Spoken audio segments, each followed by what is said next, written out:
Yo, what's up, everyone? Today I'm going to talk about something that's honestly been a huge part of my gaming life. So, one company that have been with me for over 20 years of hype, nostalgia, late nights, unfinished save files, emotional damage, and pure fun.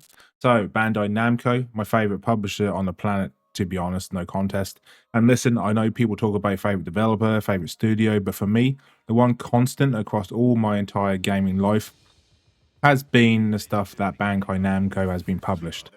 So, like when I look at my shelves or my digital library, or even my backlog, right, it's kind of shameful. There's just a mountain of Bandai Namco titles staring at me like, bro, you gonna finish us or what? So today, while I'm showing gameplay and trailers on the screen, I'm just going to talk about why Namco hits differently for me, past, present, and insane future titles that are coming up. First off, we got the legacy, right? Man, we're talking decades of memories here.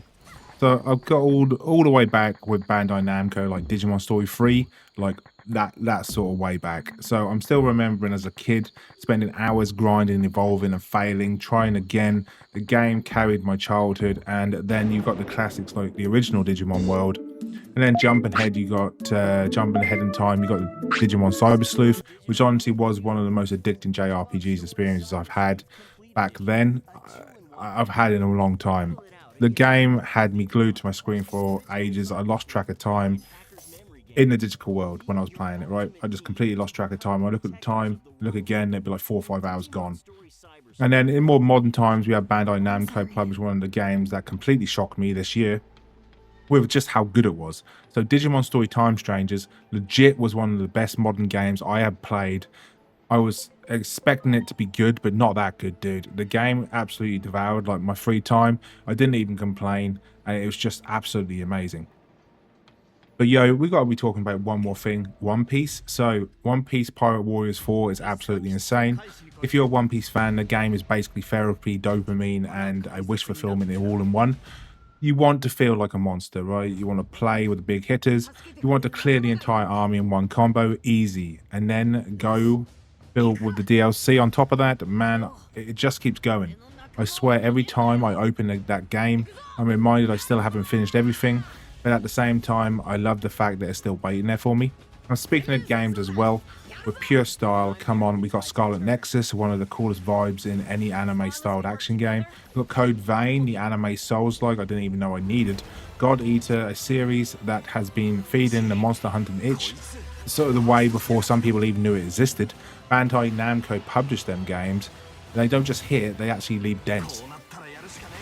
And we've got to talk about one of my more niche loves, so SYNDUALITY Echoes of Ada. Listen, it's not the most massive mainstream hit, it's not on everyone's radar, but for me it was one of my favourites. Something about the vibe, the world, the style, it just clicks. Bandai Namco has this way of backing these smaller unique projects that end up carving out special spots in your heart. Same with the Gundam games, right? So bro, Gundam Breaker 4 is pure chaos in its best way. Mecha fans know you build it, you break it, and then you customize it. You flex your Gundam like a fashion show, but with missiles, right? So all the whole Gundam series they published, it's just endless fun, and you can really tell they love the IP and want fans just to have the best time with the game. And then this one kind of surprised me. So Ace Combat 7. I don't normally play flight combat games, but it's not really my thing. But I picked up Ace Combat 7 because people kept talking and telling me it was fire. And goddamn, dude, they were right. The game pulled me in hard. I ended up finishing it. I actually, off the rolling credits, which is rare for me with my backlog, the story, the action, the music, everything just clicked.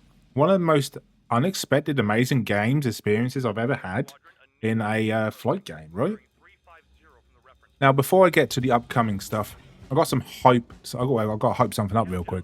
The presentation. So Bandai Namco might not develop every game themselves, but bro, the studio they partnered with, absolute monsters. When it comes down to style and production, Bandai Namco has this insane talent for backing teams that just get it, right? The music's always fire, the voice direction is clean, the cutscenes straight up cinematic, right? Whenever it is emotional punch of like a Digimon evolution or pure adrenaline of like Ace Combat's dogfights, the developers they publish know how to deliver hype. And Bandai Namco is right there backing them, pushing these projects so they hit even harder.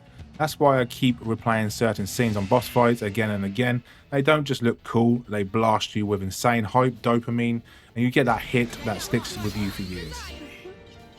So what really blows my mind is what they got lined up in the horizon. So I'm super hyped. Code Vein 2, bro, I've already got theory crafting builds in my head and I don't even have the gameplay footage yet to work with. The moment that drops, it's over for any free time I've got left. Then we've got the new My Hero Academia All Justice game, and I swear I'm actually trying to finish all the seasons of the anime. I think I'm at like season 6 at the minute, so I can actually be fully ready for the game when it comes out. Like, it's almost like I'm treating like this as homework, but it's actually the fun kind, right?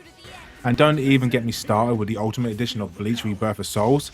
I bought that game when it first came out, and I swear to God, dude, I still haven't finished playing all the DLC characters, and I just keep going back to it when I have any free time. And of course, if there's any other Digimon games coming out in the future, don't even say anything, dude. Just inject that shit into my veins right now.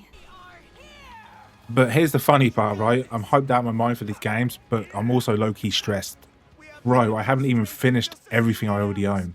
I haven't beaten Digimon World 3 yet. After 20 odd years, I've now gone back to start up Digimon World 3 again and try and complete it. It's on my channel now.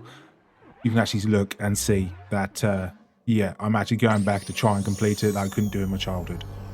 I still haven't 100% completed One Piece Pirate Warriors 4 with all the DLC. My backlog is actually looking at me and like, bro, should you really be excited for more? You haven't even completed the stuff you got yet. But yes, I'm absolutely sure I should definitely be hyped for the games coming out, because even if I can't beat everything on time, I love the fact that Bandai Namco keeps dropping heat. They keep giving me worlds to dive into, characters to follow, fights to enjoy, vibes to live. There's simply not enough hours in the day to play it all, but honestly, that's not a bad problem, that's a good one. I'd rather have too many amazing games than not enough games. At the end of the day, I'm honestly just grateful to be alive in a time where one publisher can keep putting out so many great games I genuinely love and I can't even keep up, and it's wild.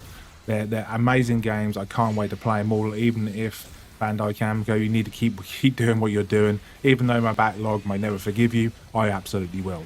Thanks for watching. Shout out to anyone who's drowning in Bandai Namco games with me. Drop in the comments what your favorite Bandai Namco published game is and what you're most hyped to see next, all right? So I'm out. I'm going to try and finish one of these games before another one drops, all right? Peace.